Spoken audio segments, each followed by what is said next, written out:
Hey everyone, I'm not a Fable channel, but with the Fable reboot coming up, I've been trying to do a bit more content on it. I love Fable, it's been one of those childhood franchises for me, and a bit of news popped up recently, so as you know, I did a Fable video a couple days ago, and it did really well, by the way. Thank you for all the support on that. It's pretty weird to see a Fable video pop off so well, especially on this channel, so having you guys supporting that meant the world.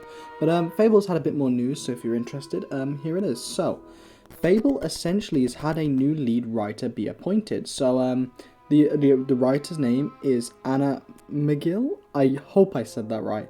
And she has got a pretty good category and backlog of games she's worked on. Now, I think the main one for me is Control, which I remember playing briefly, but I remember having a really good time with it, and I know it's got very good reviews from people who actually did enjoy that game. So, of course, that's a bit more faith brought towards Fable.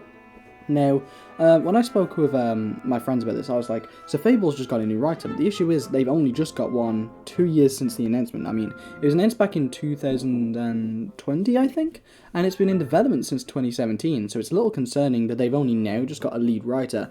All I can think is perhaps they've been making the game and they're going to add the story into it and kind of base the game they've already made as a foundation around that.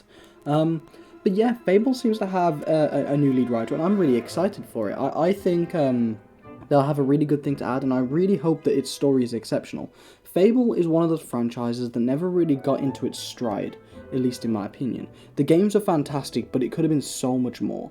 Fable 1, fantastic game. Fable 2, fantastic game. Fable 3, although I'd say it slipped more than the others, it was still a really good game in my opinion. And I eagerly awaited Fable 4, which never came because Lionhead got shut down. So, you know, the more I hear about this reboot and this childhood franchise of mine being popped up gets me so excited. So, yeah, I think I'm going to be reporting on the Fable reboot just as much as Saints Row when that time comes around, if anyone's wondering.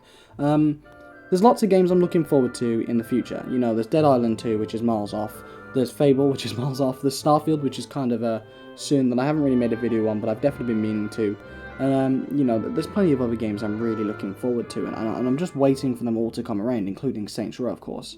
But as those games come around, I'll be talking about them a lot more, kind of like I am with Saints Row.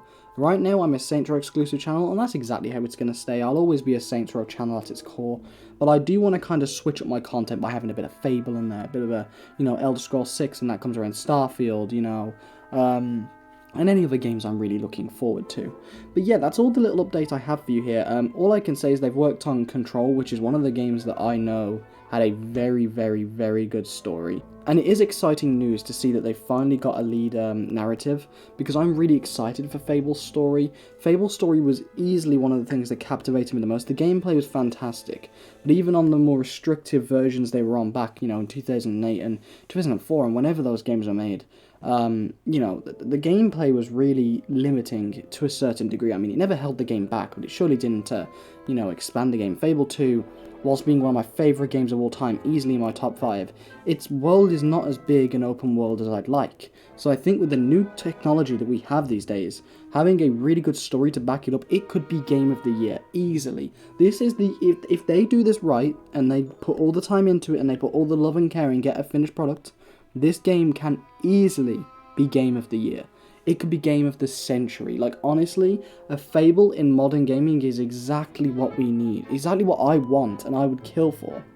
And I know for a fact that having good news like Anna McGill working on Fable is going to bring us one step closer. So I really hope that Fable goes well. It's something I'm super excited for. It's one of those games that, you know, never really left my mind since I saw the release back in 2020. I saw it live and I was so excited. So, yeah. Let's hope that Anna McGill can add a lot of really good things to the game, as I'm sure she will. And I really hope that this game turns out to be fantastic. I hope Xbox gives them, Microsoft, gives them enough time to really develop the game. I hope Playground takes their time and understands the engine. You know, they're working with new technology here in a new realm of existence when it comes to gaming. They went from racing to open world RPG. There's going to be a long period of learning, and I hope that they take that time to learn and delay the game as long as they need to make sure it's correct, instead of boosting over, you know, whatever, and cutting corners and trying to just get the game out there. Fable needs a strong foundation. That's why the old games went so well. Fable 1 was fantastic, and Fable 2 built upon it, and Fable 3, whilst cutting many things, still became a great game because of that initial foundation it was built on, and I really think that Fable should go back to that foundation and make its own foundation back at Playground Games. Either way, as the #1 Fable fan in the universe currently, I really hope that this game comes around and blows everyone away.